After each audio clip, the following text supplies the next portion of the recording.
On to how to make ourselves oohs. This chapter I think is in absolutely no relationship to whatever the body without organs is. Oh, really? Okay. Do you know what? No, sorry, you're right. Do you know do you know what Gautama is? No.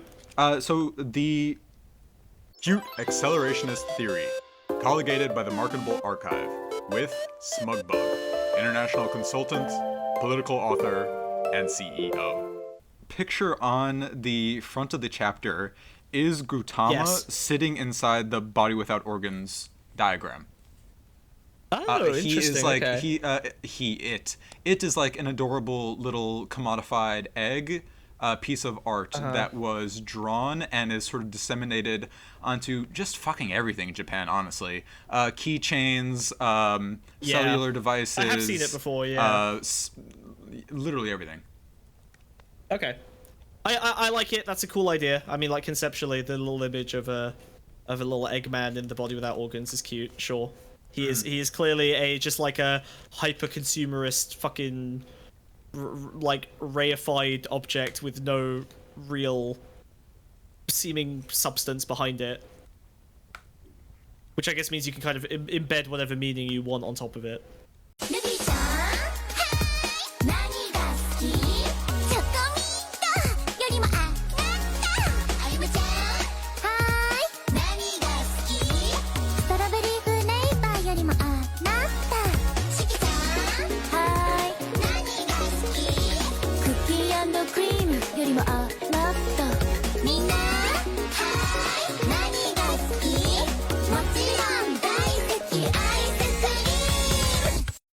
So this is the chapter with the biology debate that I was talking about earlier. This is the Cuvier Joffrey debate.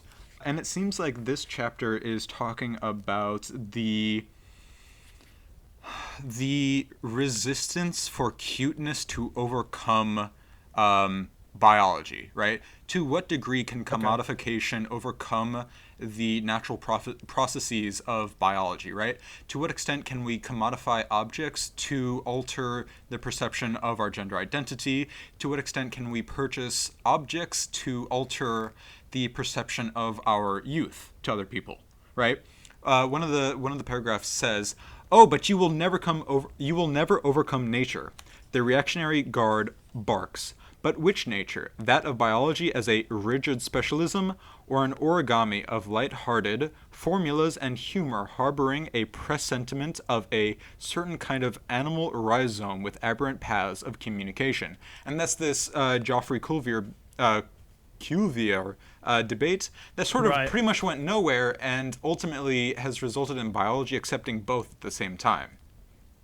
Mm-hmm. Each of them has their own sort of merit.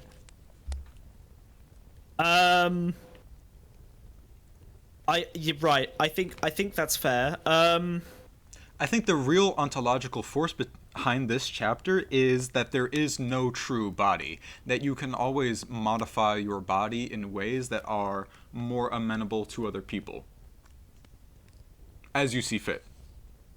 Okay, I think that's true. I think my problem with this chapter was really, I feel like it was kind of a restating of like a basic.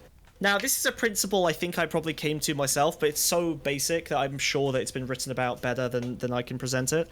But the idea is that, like, if you exist in a single structure, right, like you can even think of it as like a single plateau, you have like a finite experience. As soon as you ever transcend that structure and move to another one, so as soon as you ever go from like a transition or modify your body, or like every time that you change from one state to another. The best example of this is learning multiple languages, right? People who know a single language will have their biases and understanding of the world shaped by that language. Yeah. As soon as you learn a second language, you learn two things. You learn that second language and the biases and structures, and you enter the meta space. You almost get a second personality.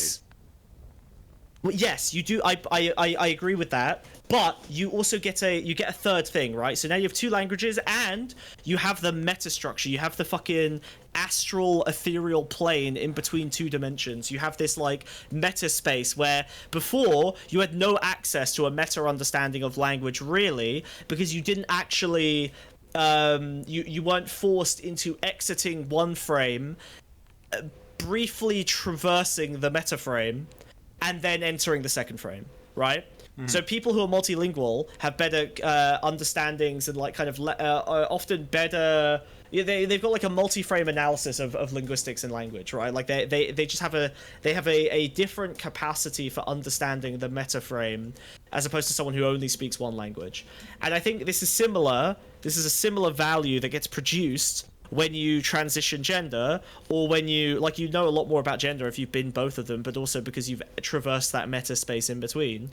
And similarly, I think that this chapter, in talking about making yourself uwu, the benefits that it appeals to, in my feeling, is it is literally just saying the values that it offers are the ones that you get from traversing that metastructure, which you would get by virtue of transitioning into nearly anything.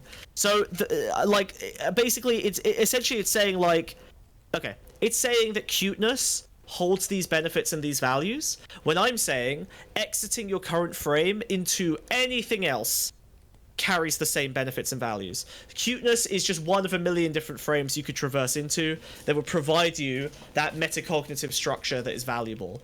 So that's where I get frustrated with their like the idea that there's a benefit to becoming cute, because that's not unique to becoming cute. That's not unique to becoming uwu. That is literally just by virtue of like having existed in multiple frames.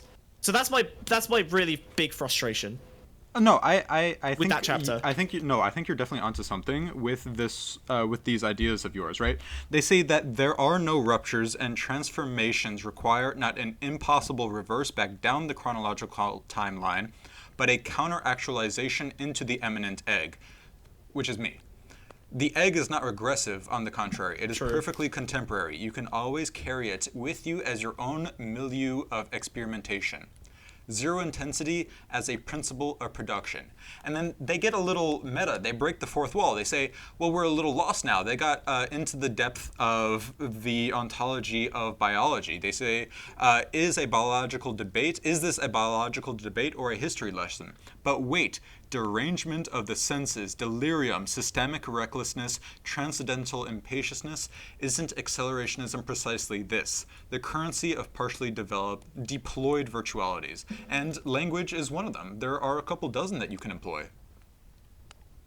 As someone who writes in this space, that looks like just a writer's conceit to me, with no value beyond getting them back on track or justifying a previous tangent that they felt valuable. And that previous tangent is not interesting enough for me to feel that they can justify it by just lampshading it and going, tee-hee, we're so silly, and then moving on to back to the next fucking topic. Again, like, yeah, I think you're annoyed like me reading too it. much into it. I think you're being like too deep. It's really not that serious, bro. All right, well, you know what? They said the same thing, so you are both hack frauds. I am, I read, and there is no freedom or exit from the process, only greater and lesser counter-actualizations. The actual is the break, agonizing, euphoric withdrawals from the drabness of the present being from which you were aliquoted, awakenings, transformations, and enfoldings, strains and displacements which mobilize and compromise the whole body. I think that is sort of the entire accelerationist idea, and it also sort of portrays both republicanism and the Democratic platform as reactionary, right? There is no going back. There is no past to go back to. We can only march forward into the future, and the only break is to enjoy and smell the flowers along the way. Yeah, but I am a reactionary. Yeah, I mean, we know. We heard you committing microaggressions against trans people earlier. True. No, I'm an anti-liberal reactionary in the sense that I believe that the things being reacted to do exist and do warrant dismantlement and the reason I'm happy to call myself a reactionary is because I think that conservatives have a more accurate awareness of the existence of certain failures of liberalism than liberals do. And honestly, like, if you can't even be aware of it, then you literally have no means to solve any of the problems.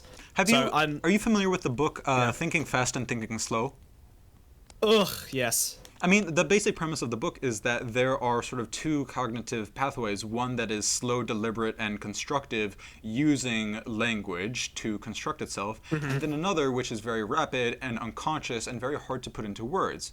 And I think the sort of the conservative dichotomy is that subconsciously they understand the problems with liberalism, they understand the problems with capitalism, but they haven't put the time into developing it into words that they can communicate with other people. And this is where liberals go wrong, because they hear complaints that are well-founded in actual grievances, but they're so stuck into the thinking slow dichotomy, or the thinking slow frame, that they completely dismiss it.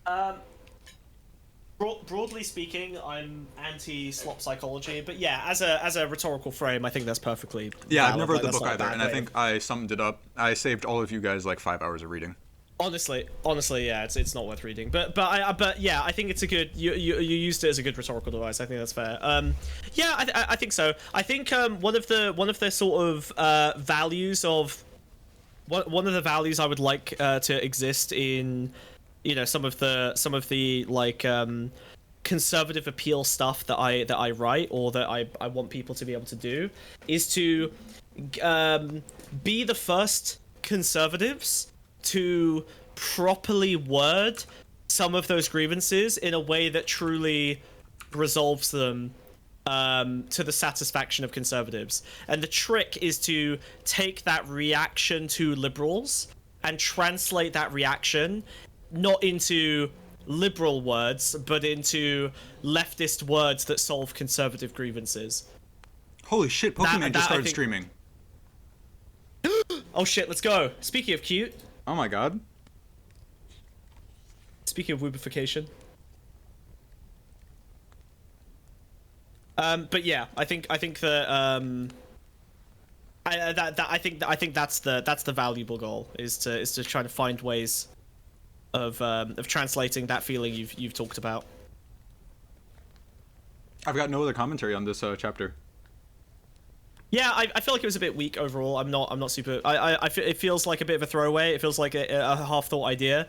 I think they are not confident in the chapter, because this metastructure argument, I'm sure that they were aware that they were doing it, and they just decided not to pull at that thread, because it would reduce their 40-page bullshit book by another 3 pages. I think that a lot of the metastructure of the salty. book is them going through a couple different fields of philosophy, touching it sort of vaguely in case I think people can better understand the greater metastructure of it.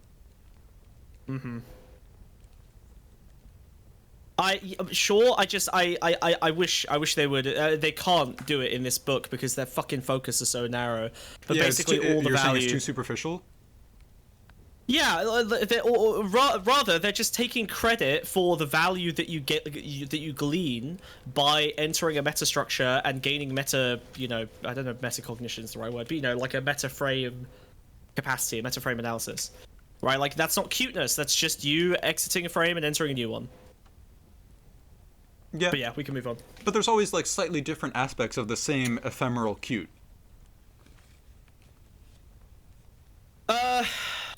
Speaking of the ephemeral cute, we can move on to the next chapter, which is about how many Okay. cat boys you can have in your harem. Yeah, true. One or several cat boys. So this one made me so angry that I found a pen at, I presume 2 a.m. and scribbled a angry face onto the page. I don't really quite remember why. I wouldn't dare deface the pages of this book. Yeah, my guess is that I'm angry at the collapse of identity here. So we can unpack that a little bit. I think I've got some. I don't like the as